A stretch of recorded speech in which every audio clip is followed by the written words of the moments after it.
Greetings, everyone. Happy Saturday. How y'all doing today? I'm the Moon Mama. I'm also Monique. My fun name is Moon Mama. Welcome to our Master Nodal class. We are tracking the nodes of the moon through Virgo and Pisces.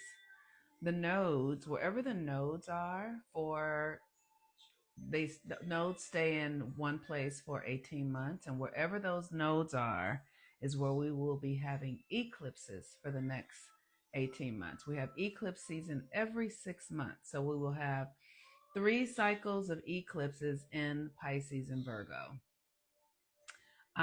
Today the sun is in Aquarius and the moon is in Cancer.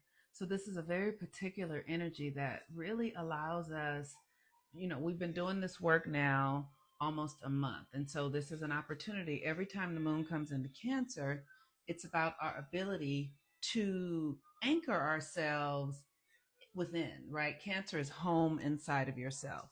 So today, sacred practice, the color for Saturn is black, but the moon is in Cancer.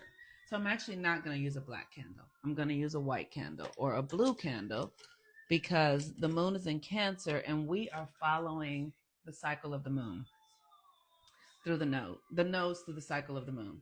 Okay, so my white candle for Cancer because that's the color of the moon. Let me, babies. I love this song by Marvin Gaye. So beautiful. Say the babies. So the moon is in Cancer, the sun is in Aquarius, and Saturn rules the day. So, what I like to do, what I'm doing is I'm really building a relationship to the elements, to the celestial bodies, because everything that we see outside of ourselves is actually a projection of what's going on within ourselves. Understanding this reality and how it works has changed my life. It has changed everything because I no longer look to the external for validation or who I am because I understand that the external is actually my creation. And the only thing it's validating is what it is that I have generated from the day before into this experience. This reality is such a mind fuck, y'all. Like, it has taken, as I've been studying, I've had to be very focused and like, what's really personal for me? What am I being told and understanding scientifically? What's spiritual? And how do I not go crazy as I understand that everything that I've been taught is a lie and that there's another way of functioning that is actually much more aligned? And that has been a fine dance inside of myself of honoring the cycle of the sun. I'm going to have a seat. Of honoring the cycle of the sun,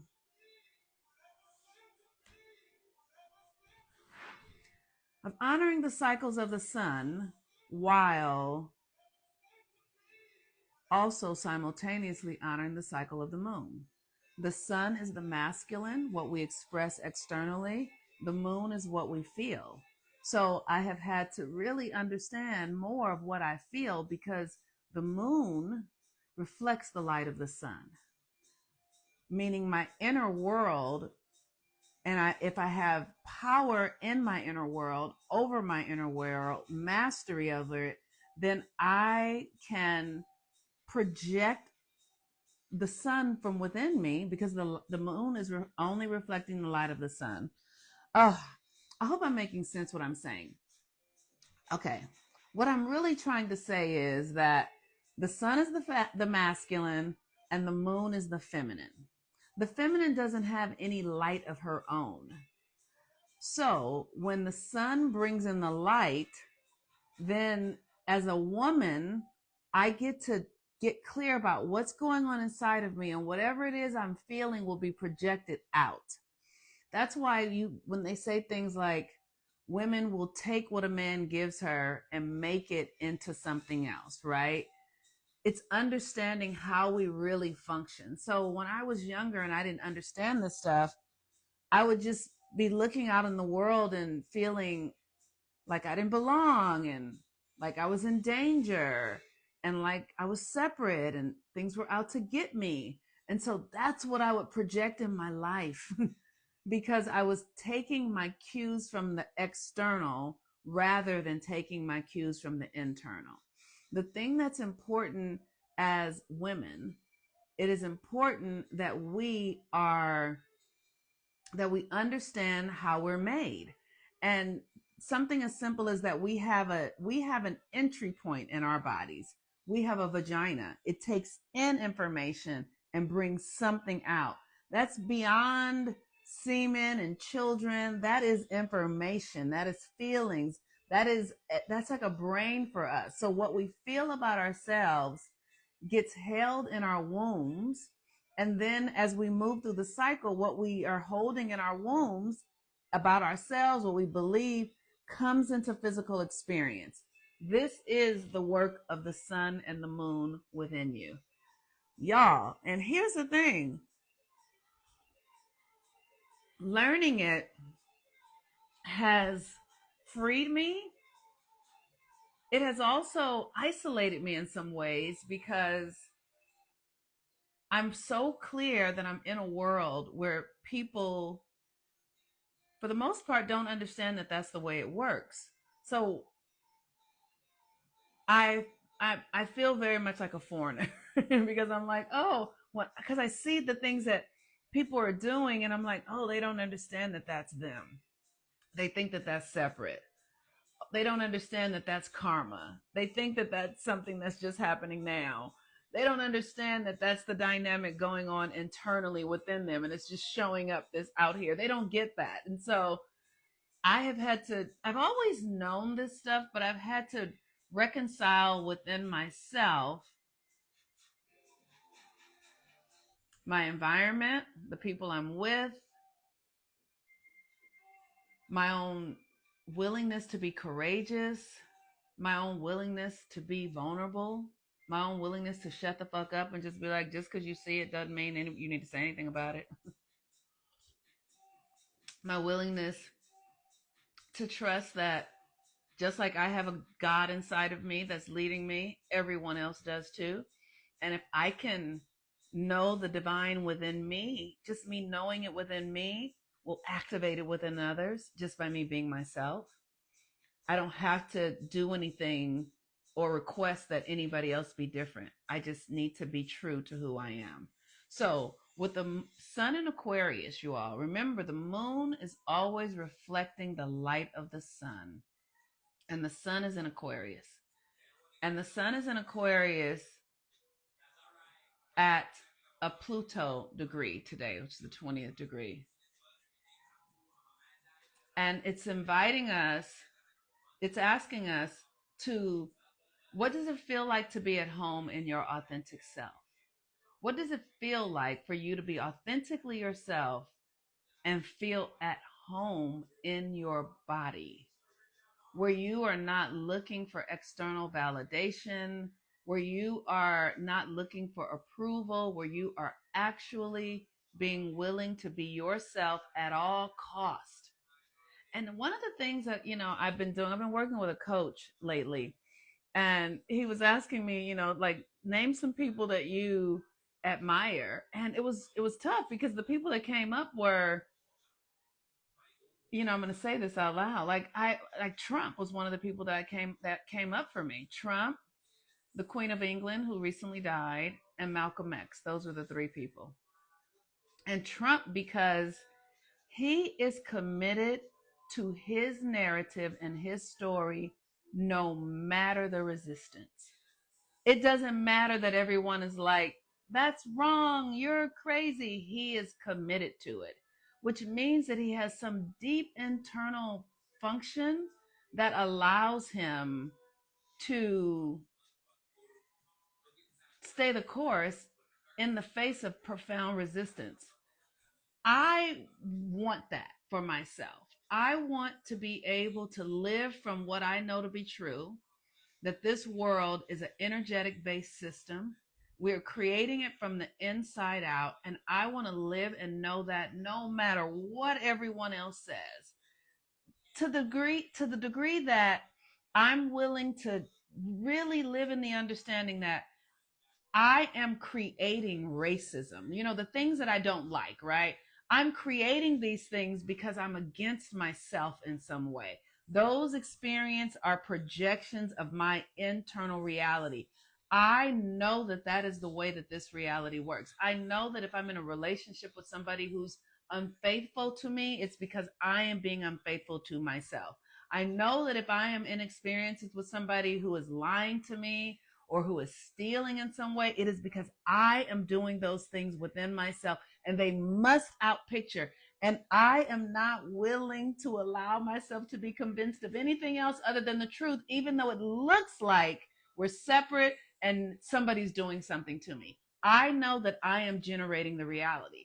And that is the thing that, like, Trump and I don't believe the same thing, but he actually lives in a profound commitment to his truth, no matter what everyone else says. And that is what I deeply desire for myself. The thing with Queen Elizabeth was that, or is that, this woman was able to choose her role and her duty over every relationship in her life. Over every relationship in her life, she was committed, over being a mother, over being a wife, over, she was devoted to the sovereignty of her role. And nothing took precedent over it. Nothing. To the fact that people around her were just, they had a lot of feelings about it, but it didn't matter. And I desire that.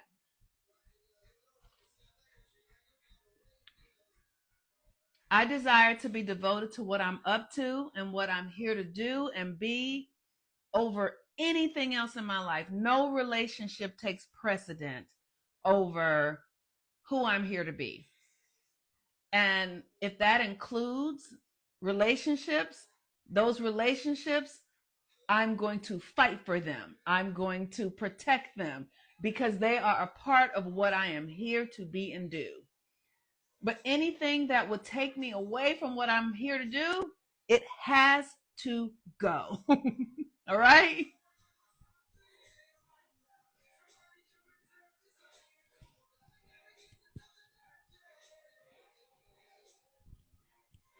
All right. My final one, Malcolm X. Woo! And my favorite. Malcolm X had such devotion to his cause, the purity. Malcolm X was pure. And you know what I mean? Like, I don't have anything. I really love all human beings. So, they came out and they're like, Martin Luther King was having affairs and all that kind of stuff. I get it, because here's the thing, when you're in service in the ways that people are out there, it churns your sexual creative energy. It, like, people don't understand what it takes to really be of service. It takes, you got to be able to move a lot of power. So I understand that Martin Luther King was out there putting his penis in anything that would take. I get it. I really do understand it. That's why we see so many ministers and men who are, when it comes down to it, like, they have all these sexual things going on because the energy is compelling when you are doing the work of the divine. And if you haven't trained and conditioned yourself, you will spread yourself thin. It's just a part of it. Like, so I have no judgment of it. So the fact that Malcolm X was devoted he wasn't devoted to his wife, Betty. She was an expression of his devotion. He was devoted to his love for God.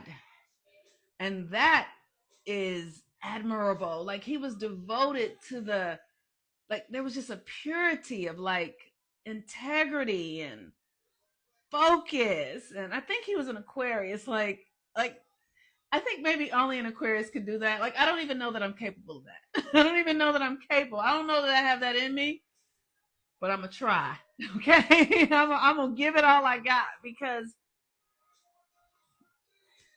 it's important for us to strive for our divinity. We have to strive for our godhood. We have to strive for our power, our magic. You have to want to make yourself better. You have to want to push yourself out of your comfort zone. There is a rigor and a consistency and a devotion that Malcolm X was able to access. So today is really, because the sun is in Aquarius, it's about your authenticity, what makes you unique. And the moon in Cancer saying you have to come home to yourself. Can you come home to your uniqueness? What does it feel like to be something that has never existed before? You have never existed before. Isn't that amazing? No one like you has ever existed before. What does it feel like to be you? And if you don't take the time to understand yourself and commune with yourself and be devoted, you won't know. You won't be able to deliver what is for you to deliver if you won't take the time to cultivate it, to know it, to court it, to seduce it, to be seduced by it. To be seduced by it. And that's why I'm saying, like, the energy is very compelling and seductive and sensual. Like, that is the nature of God. The nature of God is this creative power that is sensuality. It comes through your body and your system, and you can feel it, right? And so for people who ain't really ready, it will look like the experience of something, no judgment, of Martin Luther King, because there is a power and people are drawn to you and people will submit themselves to you. And if you don't have courage, power, strength, you will take advantage of that thing that is, it's a it's an energy and a feeling.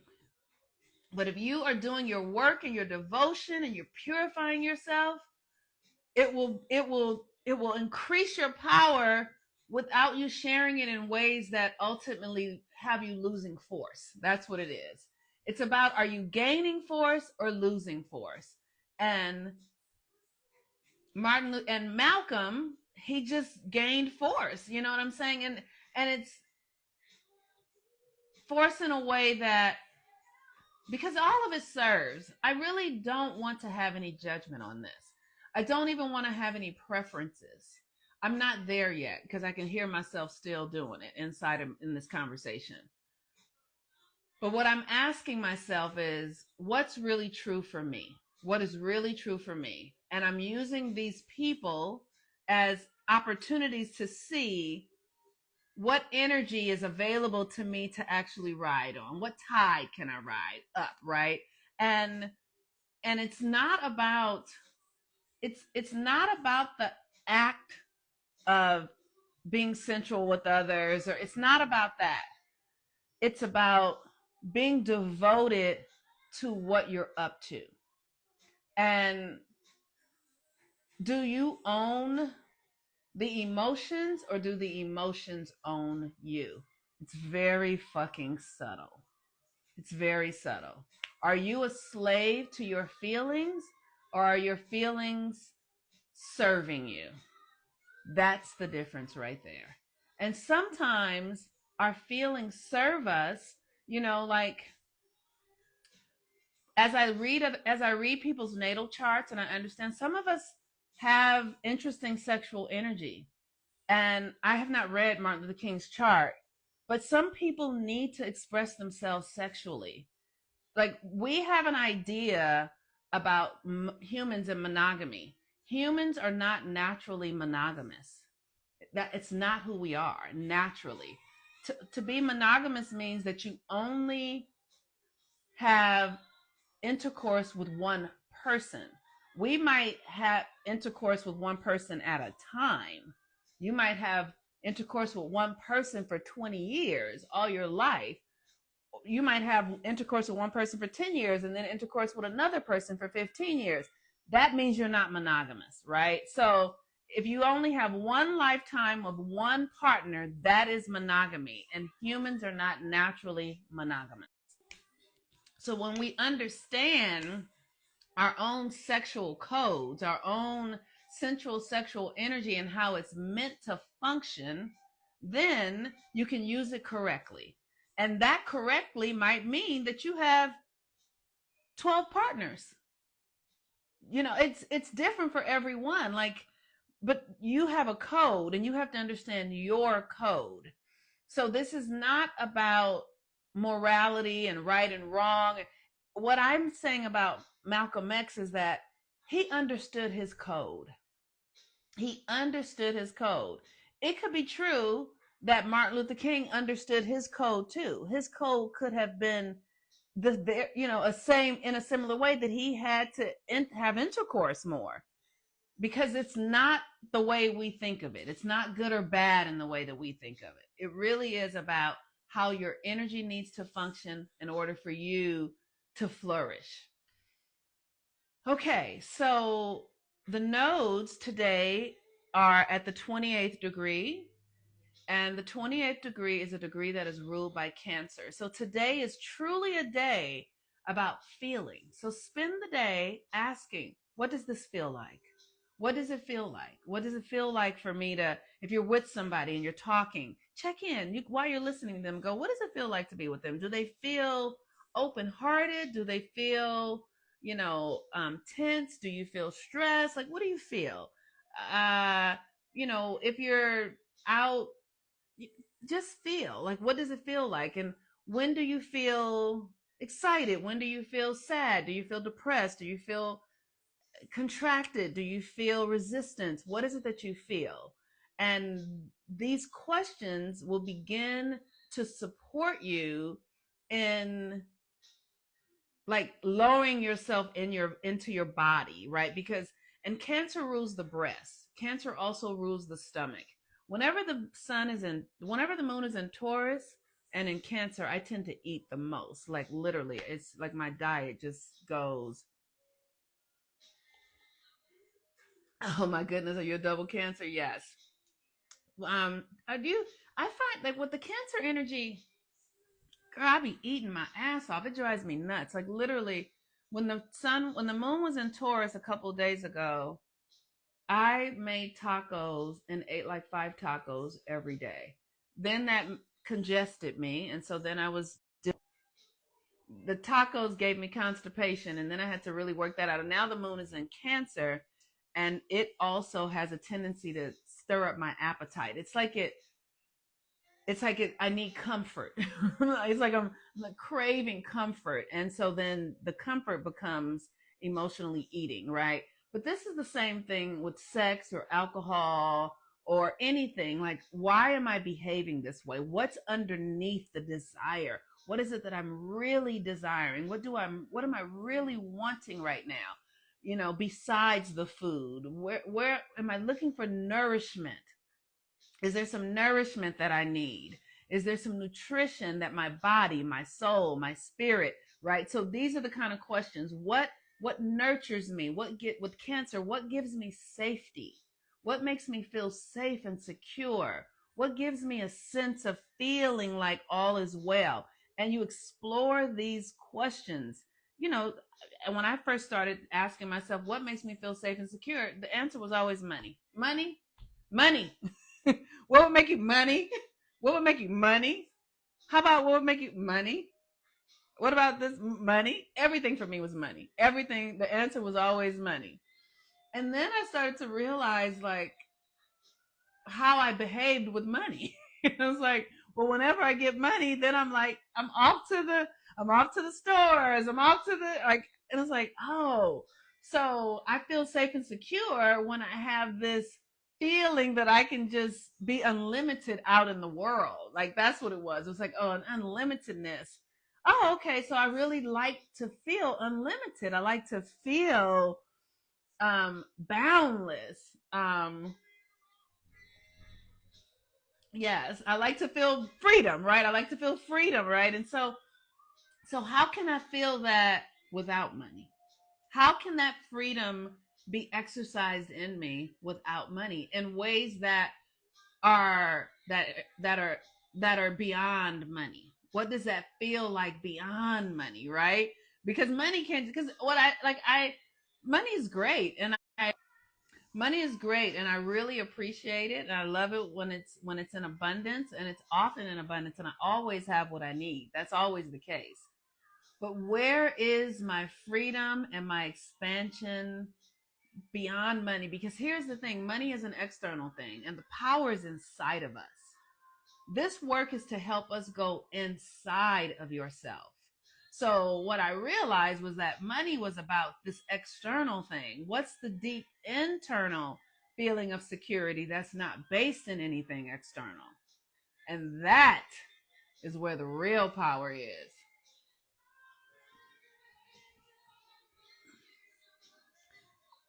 Does that make sense? And what are the answers for that? So for me, I have to explore. I have to explore and see what it is. I feel free when I know that I can heal myself. Like I don't need to go to a doctor to heal myself. I can do it myself. That just whoo feels so powerful. I feel so powerful and connected when I can envision something in my imagination and hold it the way I want to see it. And then it shows up in my 3D reality. I love that shit that I can move consciousness through my thoughts. It's amazing to me. That's right. We are the power behind it. What else makes me feel powerful is when I can read the codes of what's coming and then I watch it happen. I'm like, woo, girl, you tapped in. Yes. Right now, Gabrielle and I are rebuilding Follow the Sun. 13 Moons is going to start February 20th. And what we're creating is so powerful and magical. And I just feel like I'm on top of the world because I get to create these spaces for women to come in and wake up to who they are. Like, so I'm really exploring what gives me a sense of power, being able to heal myself, being able to envision the myself and experiences that I desire and have them happen. Like I was telling you guys the other day, I was at my son's grandmother's birthday, and Marilyn McCoo and Billy Davis Jr. showed up and sang "This Is the Dawning of the Age of Aquarius." They're 80 years old, singing their asses off. I was like, oh, this is my creation because this is exactly the environment that I'm giving birth to. A place where people are open, and the final scene in The Wiz, y'all, where can you feel a brand new day? That's gonna be Sunday church. Like that's it, right? So I'm literally in the process of giving birth to that, and I know next year this time we'll be inside of those experiences, right? So that makes me feel like, oh, my energy works, my power works, my magic works. I'm creating the things that I see in my consciousness, and they're coming into existence. I'm giving birth to realities that are within me. I like that. I like that, feeling connected to the invisible. Like I feel really connected to source, to the divine. Like it shows up in this magical way, and I feel it all the time. I like that. So explore today, you all. Spend some time exploring what gives you a sense of feeling home in yourself. And if you don't, what does it take to get there? Where's your integrity? Where do you need to be in integrity with yourself? Do you need to say no? I remember when I was a very social person, and I'm still social. It's who I am. But I would be, out on a Tuesday night, out on a Wednesday night, on Saturdays, planning weekends. And I just didn't have time for myself to really be with myself, to get clear about what was true for me, because I was extending myself too much. So, what do you need to let go of so that you can actually become more acquainted with who you are? I'm going to do a cacao ceremony in a couple of hours. Ashe. So, to everyone who donated, yesterday and said thank you, or whatever you do, whatever it is, thank you very much. I'm in deep receptivity to all of your ideas and gifts and gratitude. I'm very grateful for it. So thank you very much. And if you need any support, you can check out my website, healwithmoonmama.com, and book a transit reading or coaching reading, and I would be happy to support you. Peace and blessings, everyone. Bye bye.